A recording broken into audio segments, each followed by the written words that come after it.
Jammu air force station पर हुए 2 धमाकों के बाद सुरक्षा एजेंसियां अलर्ट पर हैं। जानकारी के मुताबिक ये धमाके आईईडी के जरिए किए गए। शुरुआती जांच में पता चला है कि एयरफोर्स स्टेशन पर आईईडी ड्रोन के जरिए गिराए गए विस्फोटक गिराने के बाद ड्रोन वापस लौट गए। ये भी खुलासा हुआ है कि एयरबेस के करीब से इन ड्रोन को उड़ाया गया था। एयर मार्शल विक्रम सिंह ने जम्मू एयरबेस पहुंचकर अधिकारियों से धमाके की जानकारी ली। धमाकों के बाद संवेदनशील जगहों पर सेना की सतर्कता बढ़ा दी गई है। अंबाला, पठानकोट और अवंतीपुरा एयरफोर्स स्टेशन को हाई अलर्ट पर रखा गया है। जम्मू एयरफोर्स स्टेशन पर हुए धमाकों में पाकिस्तानी आतंकी संगठनों का हाथ होने का शक है। सूत्रों के मुताबिक आतंकी संगठनों ने हाल ही में कुछ ड्रोन खरीदे थे और आतंकियों को पाक सेना ने आईईडी के इस्तेमाल की ट्रेनिंग दी थी, जिसमें आतंकियों को बताया गया था कि कैसे आईईडी को ड्रोन की मदद से खास लक्ष्य पर गिराया जा सकता है। एयरफोर्स स्टेशन पर धमाके के बाद केस दर्ज कर 2 संदिग्धों को हिरासत में लिया गया है। ये काफी ज्यादा चिंताजनक और गंभीर इशू है। मेरे मुताबिक it's an act of war by Pakistan. बड़ा लाजमी है कि हिंदुस्तान इसका मुंह तोड़ जवाब दे, बिल्कुल उसी माफिक जैसे पुलवामा और उरी के बाद दिया था। क्योंकि अगर इस माफी की कार्रवाई नहीं करते तो पाकिस्तान एम्बोल्डन होगा और इससे माफी की हरकत कर सकता है पठानकोट और अमृतसर एयरबेस के ऊपर या किसी दूसरे टारगेट की तरफ।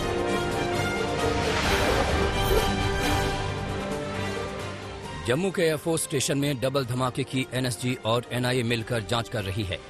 चप्पे चप्पे में सबूतों की तलाश की जा रही है। जांच एजेंसियों को ड्रोन का कोई हिस्सा मौके से नहीं मिला। इससे साफ है कि ड्रोन से आईईडी विस्फोट गिराया और लौट गए। मौके से सिर्फ विस्फोटक के अंश बरामद हुए हैं। ड्रोन का इस्तेमाल सिर्फ विस्फोटक गिराने के लिए किया गया। आतंकियों ने जिन ड्रोन का इस्तेमाल किया वो छोटे क्वाडकॉप्टर्स हैं और शक है कि उनको एयरफोर्स स्टेशन के करीब से ही उड़ाया गया। एनएसजी और एनआईए के साथ साथ दूसरी एजेंसियों को भी जांच में शामिल किया गया है। एयरफोर्स स्टेशन पर किसी विमान को कोई नुकसान नहीं पहुंचा। कश्मीर में एक और आतंकी हमला हुआ है। आतंकियों ने पुलवामा में स्पेशल पुलिस अफसर और उनकी पत्नी की हत्या कर दी। एसपीओ की बेटी भी हमले में घायल हो गई। हमला अवंतीपुरा इलाके में हुआ, जहां आतंकियों ने एसपीओ को घर में घुसकर गोली मार दी। एसपीओ फयाज अहमद और उनकी पत्नी को अस्पताल ले जाया गया, पर उनकी मौत हो गई। सुरक्षा बलों ने मौके पर तलाशी अभियान चलाया है।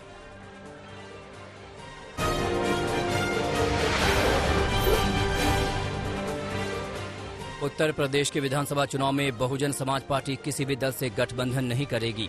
ओवैसी की पार्टी एआईएमआईएम से बीएसपी के गठबंधन की खबरों को मायावती ने सिरे से खारिज कर दिया।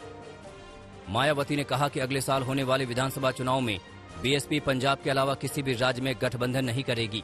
इससे पहले बिहार के विधानसभा चुनाव में बीएसपी एआईएमआईएम के साथ गठबंधन में शामिल थी, जिसके बाद से ही यूपी में भी दोनों पार्टियों के साथ आने की अटकलें लगाई जा रही थी। देखिए, तैयारी पूरी है और आज बहन जी ने ये घोषणा कर दी है कि हम पंजाब को छोड़ के जहाँ भी उत्तराखंड है या उत्तर प्रदेश में अकेले चुनाव लड़ेंगे। अगर मजबूती हमारी ना होती तो बहन जी घोषणा भी नहीं करती। मजबूती बहुत पक्की है, सब तैयार है। साल 2022 में यूपी में होने वाले विधानसभा चुनाव में ओवैसी की पार्टी एआईएमआईएम 100 सीटों पर अपने प्रत्याशी उतारेगी। असदुद्दीन ओवैसी ने ट्वीट कर बताया कि पार्टी के उम्मीदवारों को चुनने की प्रक्रिया शुरू हो गई है और उम्मीदवारों के लिए आवेदन पत्र भी जारी किया गया है। यूपी में फिलहाल एआईएमआईएम का सुहेल देव भारतीय समाज पार्टी के साथ गठबंधन है। यूपी चुनाव की तैयारी में जुटी समाजवादी पार्टी ने नया चुनावी गीत लॉन्च किया है। अखिलेश यादव ने इस गीत को सोशल मीडिया पर शेयर किया और लिखा, सुख दुख में साथ निभाया है, सुख दुख में साथ निभाएंगे। सुख दुख में साथ निभाया है, सुख दुख में साथ निभाएंगे। कोरोना वैक्सीन के बहाने राहुल गांधी ने एक बार फिर केंद्र सरकार पर हमला बोला। राहुल गांधी ने ट्वीट कर लिखा, बस हर देशवासी तक वैक्सीन पहुंचा दो, फिर चाहे मन की बात भी सुना दो। अपने ट्वीट में राहुल गांधी ने टीकाकरण से जुड़ा एक वीडियो भी शेयर किया है। इस वीडियो में ग्राफ के जरिए दिखाया गया है कि देश में रोजाना औसतन 30-40 लाख लोगों को वैक्सीन लगाई जा रही है। बीच में 1-2 दिन वैक्सीनेशन का आंकड़ा बढ़ता है और फिर वो नीचे आ जाता है। राजस्थान कांग्रेस में जारी कलह के बीच बीजेपी में भी घमासान शुरू हो गया है। बीजेपी के प्रदेश अध्यक्ष सतीश पुनिया पर हमला बोलते हुए पूर्व मंत्री रोहिताश्व शर्मा ने कहा कि अगर सर्वे करा लिया जाए तो प्रदेश में 10 में से 9 लोग वसुंधरा के पक्ष में होंगे। वसुंधरा राज्य के समर्थकों के ऐसे बयानों को लेकर बीजेपी ने कार्रवाई की तैयारी कर ली है। सतीश पुनिया ने कहा कि जल्द ही पार्टी विरोधी बयानबाजी करने वालों पर कार्रवाई की जाएगी। और वसुंधरा जी ने 2 बार, एक बार 120 और एक बार 163 सीटों के बहुमत से राजस्थान में बीजेपी का राज बनाया। तो कद्दावर नेता तो है, बड़ी तो नेता है, उन्होंने जनता की सेवा की, जनता को उनमें विश्वास है। अगर रायशुमारी भी करे तो राजस्थान में 10 में से 9 लोग, अगर 10 लोगों से पूछो तो 9 लोग वसुंधरा को बेस्ट चीफ मिनिस्टर मानते हैं।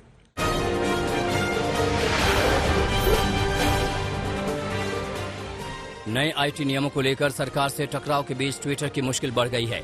भारत में ट्विटर की ओर से नियुक्त किए गए ग्रीवेंस ऑफिसर धर्मेंद्र चतुर ने अपने पद से इस्तीफा दे दिया है। नए आईटी नियमों के तहत कुछ दिन पहले ही धर्मेंद्र चतुर की नियुक्ति की गई थी। सोशल मीडिया कंपनी की वेबसाइट पर अब उनका नाम नहीं दिख रहा है। रक्षा मंत्री राजनाथ सिंह के लद्दाख दौरे का आज दूसरा दिन है। दौरे के पहले दिन राजनाथ सिंह ने सैन्य कमांडरों के साथ बैठक कर LAC पर हालात का जायजा लिया। Rajnath Singh border road organisation की ओर से बनाए गए इंफ्रास्ट्रक्चर के प्रोजेक्ट्स का उद्घाटन भी करेंगे।